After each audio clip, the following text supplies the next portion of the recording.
Devin Casey. I work for the National Archives in the Information Security Oversight Office, also known as ISOO. If you've dealt in the classified realm, you've probably been at least familiar with some of our work, if not us ourselves.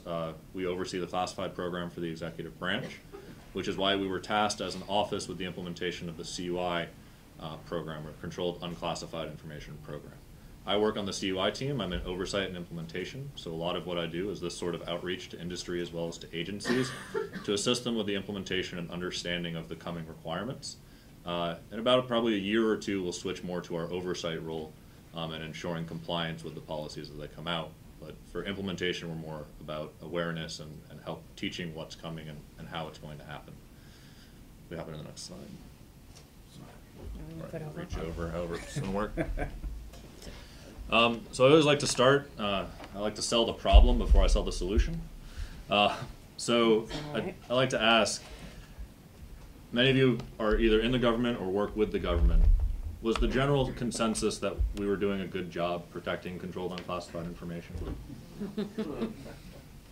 Right. Has anyone ever received a letter saying we did a bad job? Sorry, we lost your information. Anyone 20, more than one? 21. More than 5? Yeah.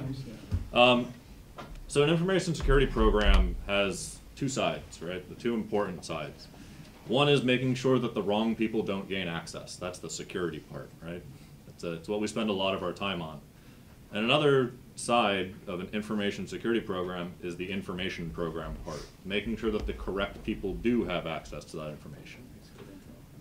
And that's a very important part of your information security program, because any costs or additional delay in sharing the information with the people who do need it results in inefficiency. In the battlefield, that can result in loss of life. In industry and in the rest of government, frequently it results in an increase in cost or money on the more fiscal side. So it's important to keep both of these issues in mind. So we're all aware that people have been getting access to unclassified controlled information in the government. So we were failing on the security side. But it's also important to note that there were significant issues, internal and external to the government, with getting the right people access to the information that we already were protecting. Agencies were having trouble sharing controlled unclassified information from one agency to another because there was no standard government-wide program that they could rely on.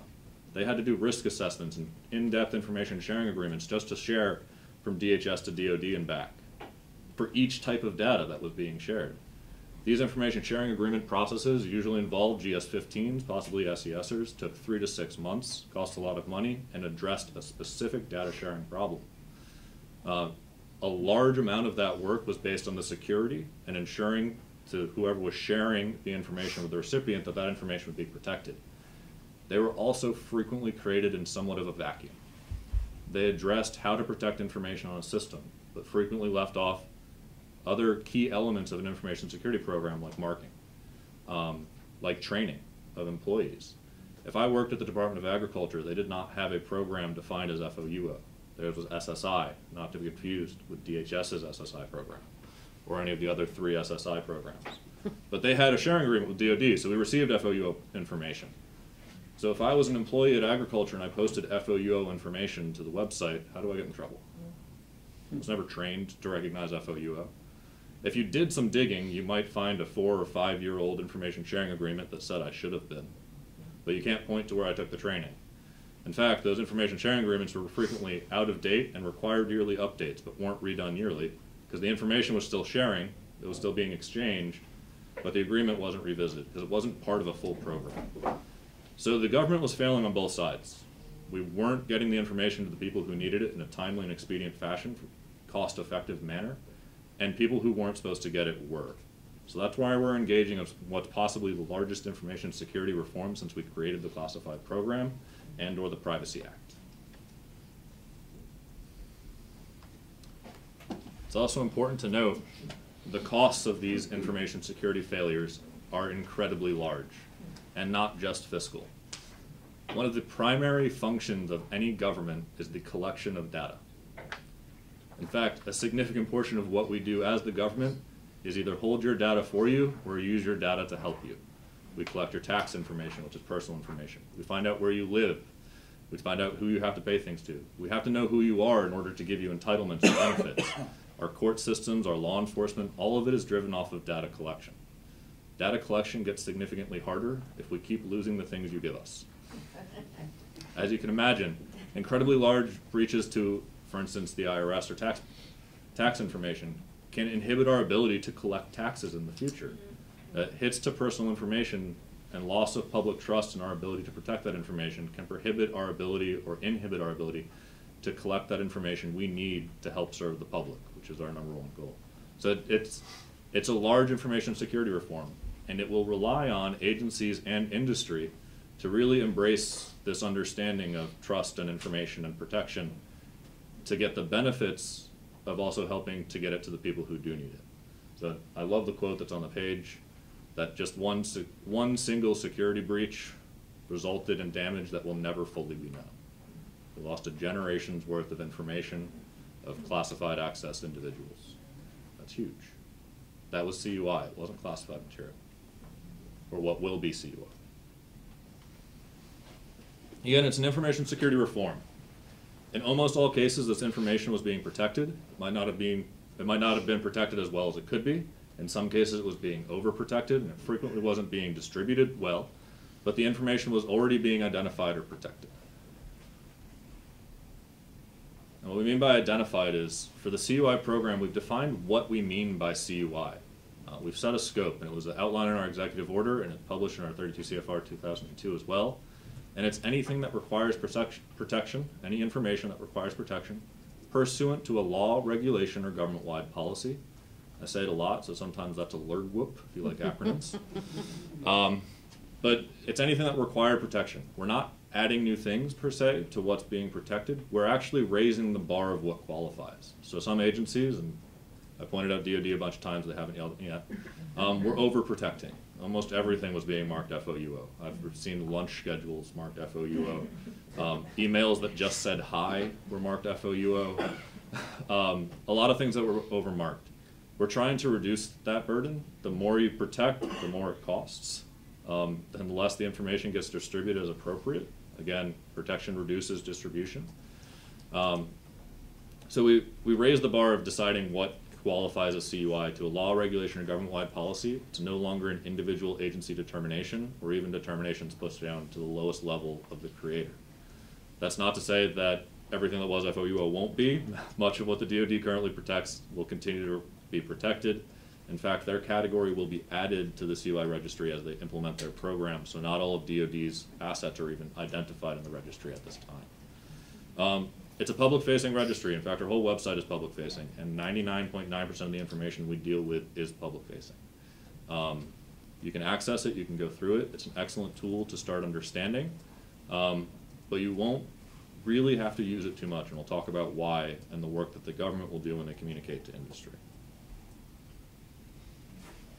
We've published our 32 CFR 2002 along with an implementation notice to the government. This started the timeline. The notice talks about 2 years, but realistically we're looking at probably around 4 to implement the CUI program throughout the government. Currently, no agency has final level policy. There's a couple of high level policies that have been published, but no agency is currently marking or using CUI yet, includes DoD. So while they're moving towards that, you're going to kind of start seeing some of the requirements filter down into contracts and things like that, but almost none of them are fully implemented the CUI program yet. They're working towards that effort. Another published document that we've already gone over, so I don't have to spend much time on it, is the 80171. Again, it's a technical document. In fact, if it wasn't referenced anywhere in your contracts or anywhere else, it wouldn't be required of any of you. Because it's a technical document. It has to be referenced for you to do it. It has to be enforced through some type of agreement or contract. And what it does is defines the protection required for CUI in a non-federal environment. So it'll be used in information sharing agreements with state, local, tribal, things of that nature, but also in the contracting environment to ensure protection of CUI. Here's where I'm going to spend most of my time.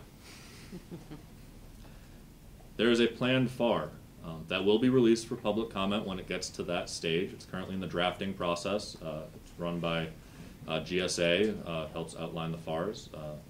a lot of agencies participate. There's something like 100 or more unique steps in getting a FAR approved. So we're going through the process. We're looking at sometime early next fiscal year is probably when we're targeting for publication, but again, the public comment and agency comment periods can really extend that depending on what comes up through it. We'll talk about what we're planning to put into the FAR. And a lot of it is based off of, and pretty similar to what's in the DFARS. We worked a lot with AT&L when they put together the 7012. So you'll see some similarities between what's there and what we're planning. We will obviously have a lot more in ours because it is for the CUI program and references a little bit more than the 7012 does.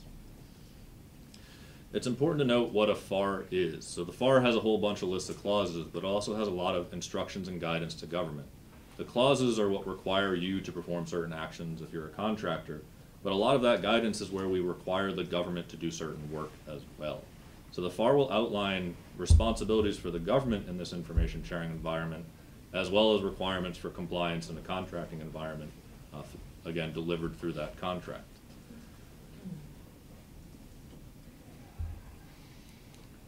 So as we're working towards the FAR,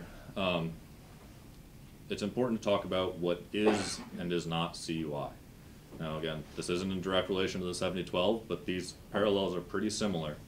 CUI is information that is required to be protected pursuant to a law, regulation, or government-wide policy that is collected and created by or for the executive branch. Again, it's information that qualifies for CUI, the law, regulation, government-wide policy thing, that is collected or created by or for the government. Now, exists in current language in the DFARS and in some of our language, we're trying to be very particular about what we mean by or for the government. Your HR systems were not collected or created for the government. You have to probably have some level of an HR system in order to contract with the government, because you probably have to know who your employees are if you're going to perform work. But that wasn't created by or for us. It wasn't collected for us. The information, we may request it, and when you provide it to us, we'll protect it if it's privacy information is CUI. But there has to be that government nexus, by or for. So it's a very important note. So you probably forget exactly how the DFARS phrases it. But the CUI FAR will also draw this line. It's not the other stuff you have. Now you might have to protect that information. It's privacy information, and you do work in the United States, you have to follow the privacy laws. If it's HIPAA information, you have to follow HIPAA laws. If it's export control information, you have to follow export control laws. Those are laws you must follow to protect that information if you do business in the United States. Talk to your attorneys if you have questions. We protect that as CUI when the government has it, when it's ours, when you've shared it with the government. There's another situation that I like to talk about. Frequently you share, if you're a contractor, proprietary information with the government. Hopefully you are aware that we protect that when you give it to us. In fact, you probably wouldn't give it to us if we wouldn't protect it, of course. We're going to protect that as CUI. If you get the information you shared with the government back as CUI, that doesn't make your proprietary system CUI. It doesn't assume control of it. It doesn't make it anything like that. That was your information that you gave to us. We're protecting it as CUI. We have to mark it as CUI that we're protecting it. It doesn't change that. Very similar. I'm a U.S. citizen. I can put my social security number on a billboard, just like some people did. Don't recommend it. Even if you run a security company. I can put it on a billboard. I can do whatever I want with my social security number. If the government gave me my social security number back and had it marked as CUI, because that's how they protect it, that wouldn't prevent me from putting it on a billboard because it was mine originally. Now, in the case of proprietary, there are situations where the government buys your information, your proprietary information.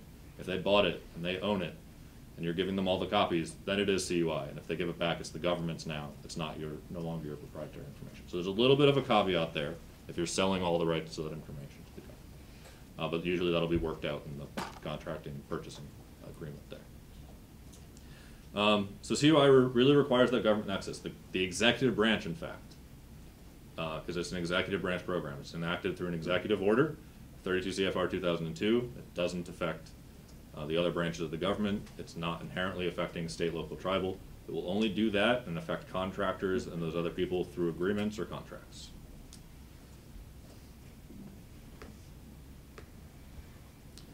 one of the key requirements that we're outlining in our FAR, that was kind of mentioned in the DFAR that wasn't quite as explicit, is that the government must mark or identify information they expect you to protect before they share it with you. Now we say mark or identify. CUI allows information to be marked kind of in bulk, so as long as the people who are receiving it are prepared to understand what it is and how much of it is and what it qualifies for CUI, they can mark it in bulk. They don't have to mark each and every individual piece of information. But it must be marked or identified prior to sharing. This was our #1 complaint from industry, was they require us to protect things, but they don't mark any of it to help us figure out what to protect. #1 complaint. The follow-up complaint was, even when they do mark it, there's differing protections for what they sent us. Some of it has more, some of it has less. Under the CUI program, it requires differing protections, it's marked differently. So it must be marked or identified to alert the user that that particular type of information has differing protections. In fact, currently as written, the proposed FAR requires the government insert a table as an attachment to their contract that outlines whether or not CUI will be shared, if the CUI will be basic, and if there are any specified CUI, which we'll talk about a little bit later, which is that CUI that requires anything different, they have to notify you that they'll be sharing something that requires different protections and include what those different protections are in an attachment to the contract. Again, this is proposed. Some agencies don't like it because it's work. So make sure if you do like it and you're commenting during the public comment period that you comment in support of that action. But it's an important aspect. You can't protect things that we don't mark. You can't protect things differently that we don't mark differently. That's how information protection works. Now, that leaves over something, stuff that you create for the government that might qualify as CUI. And we've spent a lot of time talking about how can we put that information into the contract. And unfortunately, the answer is you almost can't, because the subject matter expertise lies with the contractor of understanding probably what they're going to be creating, but the knowledge of what requires protection under law, regulation, and government-wide policy lies with the government. And I know you hate this answer as industry. It means there'll have to be a dialogue. And you will have to work with the government, and the government will have to work with you to figure out what you're producing that will qualify as CUI.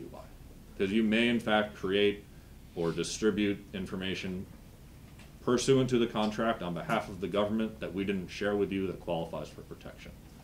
But we can't, going into a large missile procurement contract, identify every type of CUI that might possibly be produced by, because the government literally does not know what will be produced and or whether or not it's already publicly available information. If it's generic information, that definitely doesn't. So it's a dialogue that'll have to happen to help address that situation. We can't solve all the problems at once, and that wasn't one that even looked solvable through the contracting process. Your system security plans are a very important part of the of your 800-171. And we'll talk a little bit how oversight works, but it's important to note that the system security plan can be solicited by the government. We can request it. It can be included in our solicitation requirements that the SSP be provided, and it can be part of our evaluating criteria for the award of a contract. Will it be DSS? I can answer for one part of it. For the CUI FAR, the entire government compliance as of now will not be done by DSS. DSS currently oversees 20,000 contractors. The CUI FAR will probably affect 200 to 500,000 contractors. So as you've not seen anything on USA Jobs planning to hire 40,000 new DSS agents, you can be pretty sure that that's not how that's going to be applied. And that's working as intended. We are not planning for a new government agency to come step in. Currently, agencies already oversee compliance with their contracts. This should have included technical compliance with their security requirements in their contracts. That is the process we're going to leverage and or help create throughout the government. And what we've done through the FAR is kind of outline what that approach looks like. Minimum compliance will simply be a certification as part of the contract process. Essentially accepting the contract states that you have a NIST 800-171 system, you have an SSP, and any deficiencies in that system are documented in your SSP and plan of actions. Now, as I mentioned before, the next level is if they're going to request that SSP from you. And they can put in the solicitation that if you have a plan of actions, if there's any controls that aren't met, that will be part of their evaluating criteria for selecting you for that contract. Then they can review and approve SSPs. We didn't default with you sharing it, just having it available upon request. There's a good reason for that. There's a general idea that if you're industry and you shared it and you haven't heard anything back, it's been accepted. So we wanted the accepting of it to be deliberate. So again, you write your SSPs, you're in control of them. If we request it, we can. There's also the option, of course, through the contracting process, that they will select additional validation. And that can be anything from a third-party validation that they endorsed or require, an on-site inspection by them, a remote inspection by them, additional documentation as requested. They will outline those requirements in their contract. So again, our oversight is really going to be agency-driven, and it's going to be based on their risk determination of what information they'll be providing, how much of it they'll be providing, how long it'll be provided for, and really kind of the intent of the contract. They'll decide between those different levels of oversight, whether it's just going to be accept that certification that they're 800-171, they have an SSP and plan of action, whether they're going to review that and approve that, or if they'll engage in additional validation efforts.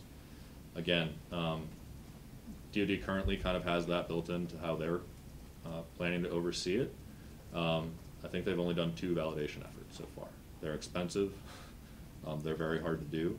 However, they have reviewed more SSPs than that. So that's kind of more of a, again, DoD is dealing with slightly different information than general government, so you'll probably see more SSP submissions and review there than you would at some other agencies. So they're kind of more baseline, middle ground validation efforts.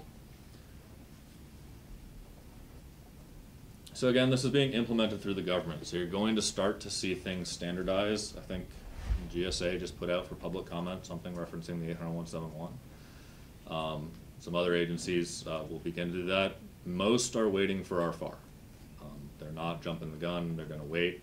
DHS did have one that was put out that was commented on. It's still in comment resolution. Not sure of exactly what the plans are for that, but it would go out for comment. It would go through agency comment again before that happened.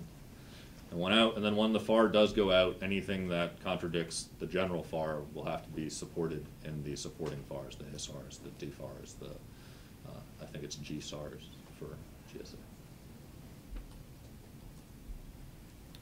We've talked about it a little bit, but I like to hit this on the head, and then we'll kind of go to questions. There's 2 big types of CUI. There's basic and specified. And where we get this idea is the CUI program is a standard for how to protect information in accordance with law, regulation, and government-wide policy. It couldn't overwrite any of those things. So if the law, regulation, or government-wide policy called for information to be protected and then said almost nothing else, that's basic. CUI program applies. Guard in accordance with the CUI program, disseminate in accordance with lawful government purpose. For CUI specified, the law, regulation, or government-wide policy identified a type of information, said protect it, and then said something specific that was different than what the CUI program stated. Privacy information. It has non-tailorable controls for the government. It required moderate well before we did. It requires multi-factor authentication for remote access as a non-tailorable control.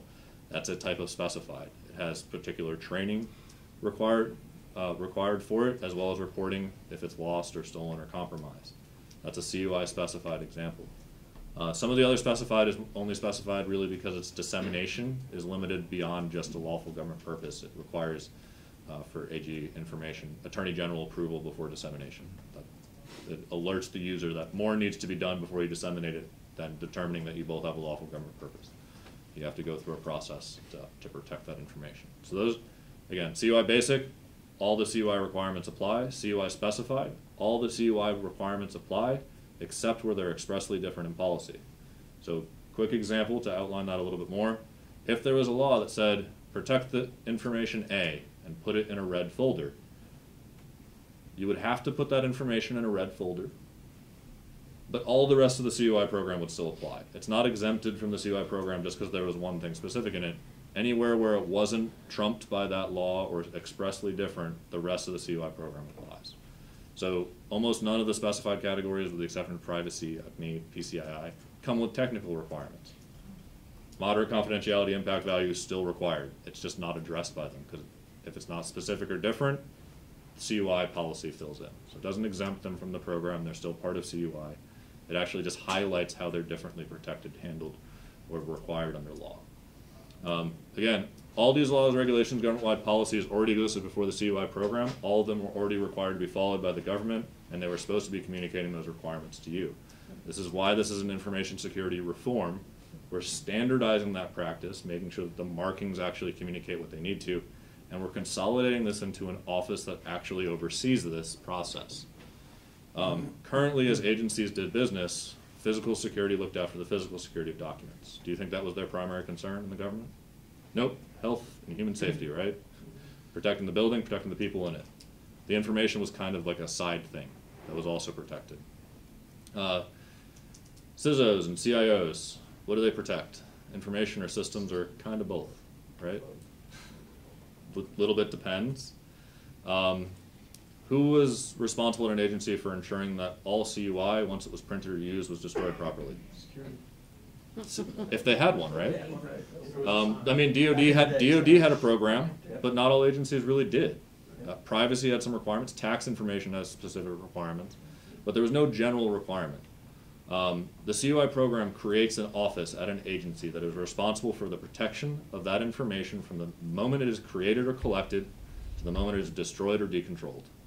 They're responsible for all of its protection. They won't be taking over all of these duties from physical security or CIO or CISO, but they'll be coordinating them to ensure that there is a full program to support the protection of this information at an agency. We require the assignment of a senior agency official and program manager, and we assign those responsibilities to the agency head, SAO, and PM for that protection. This is a new office at most agencies, and it's an expansion or codification of duties at a lot of existing agencies that really outline there is someone responsible for this, from creation to destruction or decontrol. This office will be at the agencies. This will be the first time as a contractor that if you had a security question that wasn't about classified, there'll be an office at that agency that's actually responsible for helping you solve that. That's not just the people you're working with for the mission or providing a service to. So we understand that there's going to be a learning gap, that contracting officers are going to have to spend a long time learning this. I mean, FOIA reviewers have to learn a lot about the CUI program. There's a lot of training that'll go on beyond just this basic training that we actually require that we'll be pushing out. But there are offices that will be created and are supported in agencies to assist with this, whose goal, again, is the CUI program, which it ensures both protection but appropriate sharing. Whereas before, most people in charge of those decisions, there was no one to appeal it to past the person who was in charge of the mission that required the information to be created.